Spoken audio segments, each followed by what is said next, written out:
Salam dostlar. Bu hafta sonu Şiyə gəzməyə getmişdik.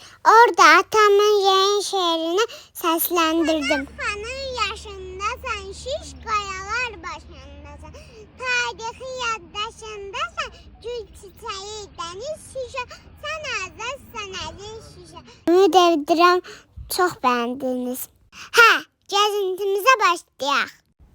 Bura Şuşanın bayraq meydanıdır. Bu bitkinin adını ne olduğunu bilmirəm. Amma mən dilək gülü deyirəm. Şuşada hər yerdə bu bitkidən var. Mən də harda görsəm dərib üfləyirdim. Dostlar, bura Cidir düzüdür. Oğuzhan və mən burada çox əylənmişik. Mütləq anaları sevindirmək lazımdır. Cidir düzündə mən hamı ilə çoxlu şəkillər çəkdirdim. Ən sevdiyim şəkilləri isə bu çalağalı ilə oldu. Rəngi də ən sevdiyimdəndir. Cidir düzündə yalla getmək başqadır.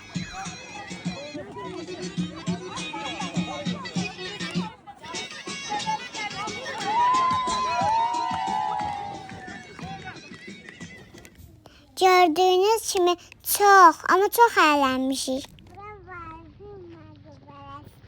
Şurada çok maraqlı yerler var.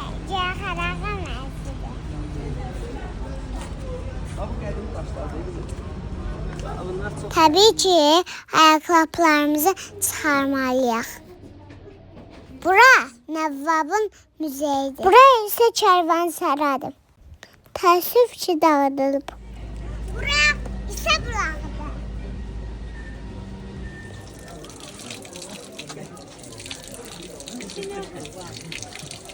İsa bulağı Şuşanın en güzel yerlerinden biridir. Burada çok güzel manzara var. Tabiatın bu güzelliğine vuruldum. Burada biraz istirahat edenden sonra yolumuza devam ederdik. Vatan bağı Əl-Əlvandır. Varisinde Xarı bülbül. Bura Vatan bağıdır. Gördüğünüz kimi burada da diləkçimi tapmışdım. Bu bulağın suyu çok sərindi. Bu 41-45 abidəsidir. Burası ise Laçındır. Oy, az qalırdı yıxılam. Bu ise Həkəri çayıdır. Burada atam və mən suya çoxlu daş atdıq. Və çay daşı topladıq. Burada öz sevimli dostlarımızı da tapdıq. Dostlarımızın kim olduğunu Oğuzhan sizə deyəcək. Ne var burada? Burada Aha. toklar. Toyuqlar var. Sonra Orada toklar. başka ne var? Toy kutu. Toz. Anne bak. Məncə çiçəklər mənim saçıma çox yaraşır. Siz ne düşünürsünüz?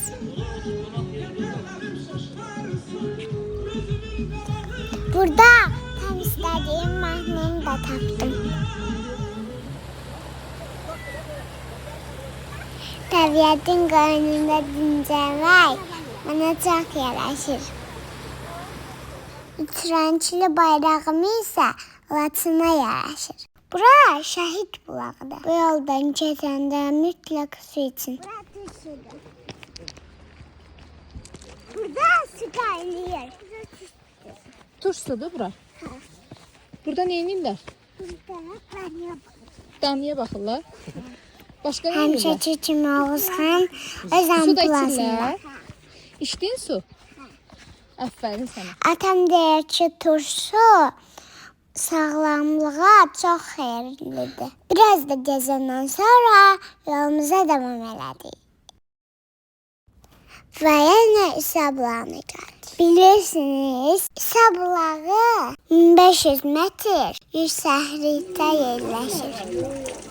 Televizyondaki kızdı. Seni ben yerim. Maşallah. Maşallah. Allah seni dernezeden. Görün necə gözəl yerdir. Burası İsa bulağıdır. Adamın lap ruhu dincəlir. Adam burada bağışlarına girir. Mənim fikrimdə centilmenlər həmişə xanımlara yer verməlidir. Eynilə atamın mənə yer verdiyi kimi. Armudu istəkəndə çay. Bura Xurşudbanın Natavanın evidir. Xarı bülbülün qalxın, bülbül qızın həyat. Rüçər bırax, yəqin suyu düzdüymüş. Arxa fondan çox gözəl musiqi səs gəlir. Bəri bax, ay bəri bax. Və təbii ki, Şuşada doluya düşdük. Şuşada bəzi tarixi yerlərdə çəkiliş qadağan idi. Buna görə də bir çox yerə çəkə bilmirdim. Burası isə Xankəndidir. Xankəndi digər yerlərə görə daha az dağıdılmışdı.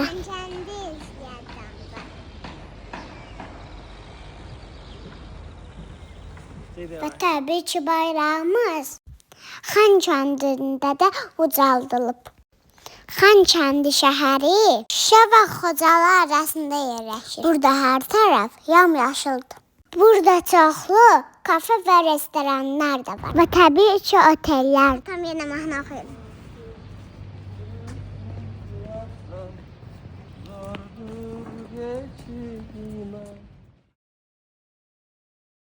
Burada atam bizə pianino öyrətməyə çalışır.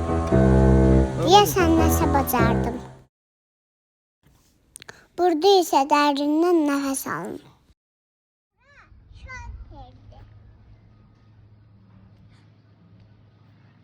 Burada qədim şəhər tapılıb. Görürsünüz necə maraqlı şəhərdir. Bir çox belə qədim yaşayış evləri gördük. Təəssüf ki, bir çoxu dağıdılmışdı. Himnimizin bəstəkarı Xurşudbanın Natavan.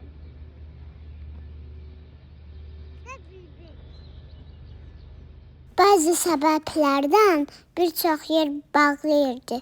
Yoxsa içəri girib hamamı sizə göstərərdim. 19-cu yüzilliyə aiddir.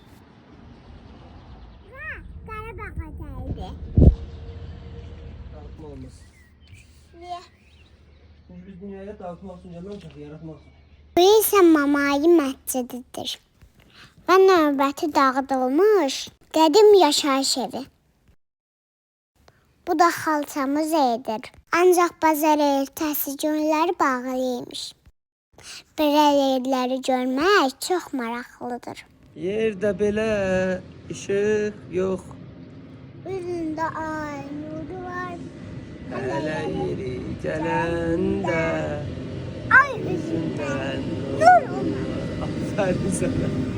2 günlük gəzintimizin sonuna çatdıq. Ümid edirəm çox bəyənəcəksiniz. Gəzintimiz bu qədər. Hələlik. Abunə olmağı unutmayın ha.